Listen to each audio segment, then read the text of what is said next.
Anti-consumerism is a socio-political ideology that is opposed to consumerism, the continual buying and consuming of material possessions. Anti-consumerism is concerned with the private actions of business corporations in pursuit of financial and economic goals at the expense of the public welfare, especially in matters of environmental protection, social stratification, and ethics in the governing of a society. In politics, anti-consumerism overlaps with environmental activism, anti-globalization, and animal rights activism. Moreover, a conceptual variation of anti-consumerism is post-consumerism, living in a material way that transcends consumerism. Anti-consumerism arose in response to the problems caused by the long-term mistreatment of human consumers and of the animals consumed, and from the incorporation of consumer education to school curricula. Examples of anti-consumerism of the book No Logo by Naomi Klein, and documentary films such as The Corporation by Mark Achbar and Jennifer Abbott, and Surplus, Terrorized into Being Consumers by Erik Gandini, each made anti-corporate activism popular as an ideologically accessible form of civil and political action. The criticism of economic materialism as a dehumanizing behavior that is destructive of the earth as human habitat comes from religion and social activism. The religious criticism asserts that materialist consumerism interferes with the connection between the individual man and woman and God, and so is an inherently immoral style of life. Thus the German historian Oswald Spengler said that life in America is exclusively economic in structure, and lacks depth. For the Roman Catholic perspective, Thomas Aquinas said that greed is a sin against God, just as all mortal sins, inasmuch as man condemns things eternal for the sake of temporal things. In that vein, Francis of Assisi, Amin Hennessy, and Mohandas Gandhi said that spiritual inspiration guided them towards simple living. From the secular perspective, social activism indicates that from consumerist materialism derive crime, industrial pollution and the consequent environmental degradation, and war as a business. About the societal discontent born of malaise and hedonism, Pope Benedict XVI said that the philosophy of materialism offers no raison d'etre for human existence. Likewise, the writer Georges Duhamel said that American materialism, a beacon of mediocrity that threatened to eclipse French civilization. Background: anti-consumerism originated from criticism of consumption, starting with Thorstein Veblen, who, in the book The Theory of the Leisure Class, an economic study of institutions, indicated that consumerism dates from the cradle of civilization. The term consumerism also denotes economic policies associated with Keynesian economics, and the belief that the free choice of consumers should dictate the economic structure of a society. Politics and society. Many anti-corporate activists believe the rise of large business corporations poses a threat to the legitimate authority of nation-states and the public sphere. They feel corporations are invading people's privacy, manipulating politics and governments, and creating false needs in consumers. They state evidence such as invasive advertising, adware, spam, telemarketing, child-targeted advertising, aggressive guerrilla marketing, massive corporate campaign contributions in political elections, interference in the policies of sovereign nation-states, and news stories about corporate corruption. Anti-consumerism protesters point out that the main responsibility of a corporation is to answer only to shareholders, giving human rights and other issues almost no consideration. The management does have a primary responsibility to the shareholders,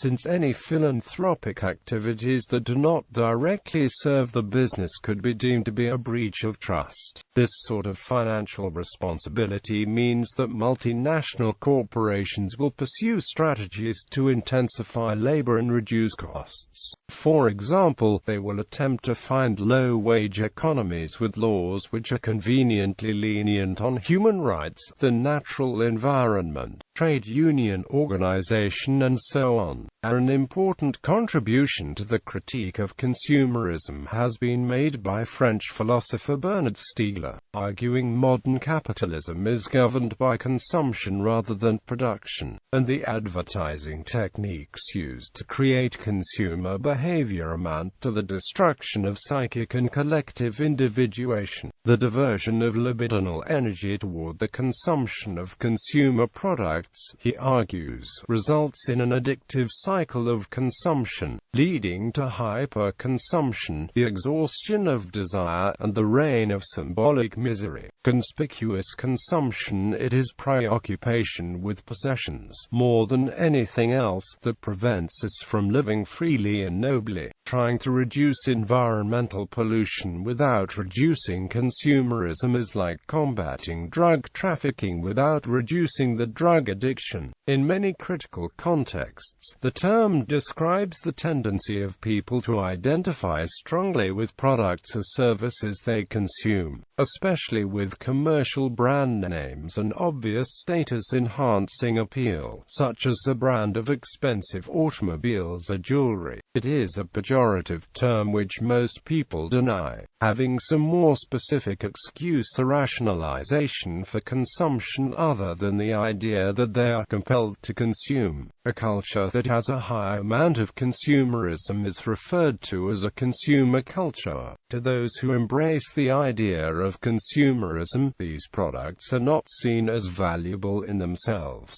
but rather as social signals that allow them to identify like-minded people through consumption and display of similar products. Few would yet go so far, though, as to admit that the relationships with a product or brand name could be substitutes for healthy human relationships that sometimes lack in a dysfunctional modern society. The older term conspicuous consumption described the United States in the 1960s, but was soon linked to larger debates about media influence, culture jamming, and its corollary productivism. The term and concept of conspicuous consumption originated at the turn of the 20th century in the writing of economist Thorstein Veblen. The term describes an apparently irrational and confounding form of economic behavior. Veblen's scathing proposal that this unnecessary consumption is a form of status display is made in darkly humorous observations like the following: "It is true of dress in even a higher degree than of most other items of consumption, that people will undergo a very considerable degree of privation in the comforts of the necessaries of life in order to afford what is considered a decent amount of wasteful consumption, so that it is by no means an uncommon occurrence, in an inclement climate, for people to go ill-clad in order to appear well-dressed." In 1955, economist Victor Lebow stated, "Our enormously productive economy demands that we make consumption our way of life, that we convert the buying and use of goods into rituals, that we seek our spiritual satisfaction and our ego satisfaction in consumption. We need things consumed, burned up, worn out, replaced and discarded at an ever-increasing rate." According to archaeologists, evidence of conspicuous consumption up to several millennia ago has been found, suggesting that such behavior is inherent to humans.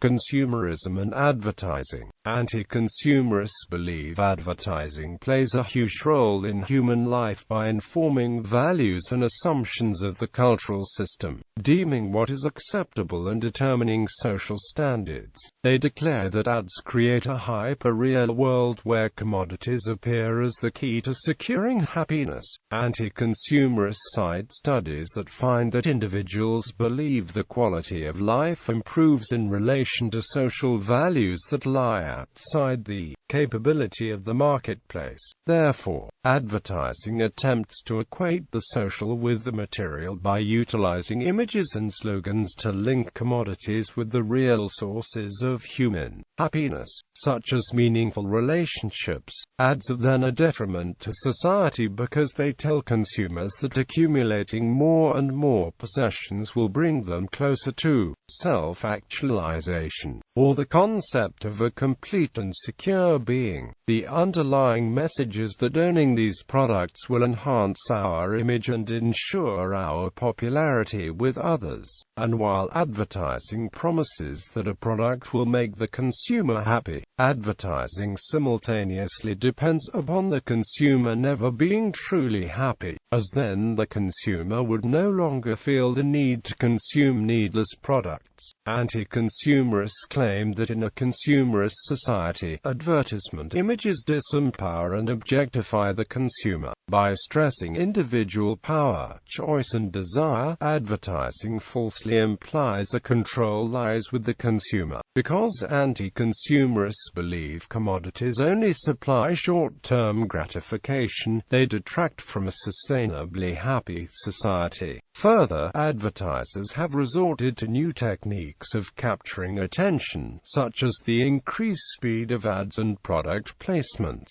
In this way, commercials infiltrate the consumerist society and become an inextricable part of culture. Anti-consumerists condemn advertising because it constructs a simulated world that offers fantastical escapism to consumers, rather than reflecting actual reality. They further argue that ads depict the interests and lifestyles of the elite as natural, cultivating a deep sense of inadequacy among viewers. They denounce use of beautiful models because they glamorize a commodity beyond reach of the average individual. In an opinion segment of New Scientist magazine published in August 2009, reporter Andy Coughlin cited William Rees of the University of British Columbia and epidemiologist Warren Hearn of the University of Colorado at Boulder, saying that human beings, despite considering themselves civilized thinkers, are subconsciously still driven by an impulse for survival, domination and expansion, an impulse which now finds expression in the idea that inexorable economic growth is the answer to everything, and, given time, will redress all the world's existing inequalities. Quote, according to figures presented by Rees at the annual meeting of the Ecological Society of America, human society is in a global overshoot, consuming 30% more material than is sustainable from the world's resources. Rees went on to state that at present, 85 countries are exceeding the domestic biocapacities,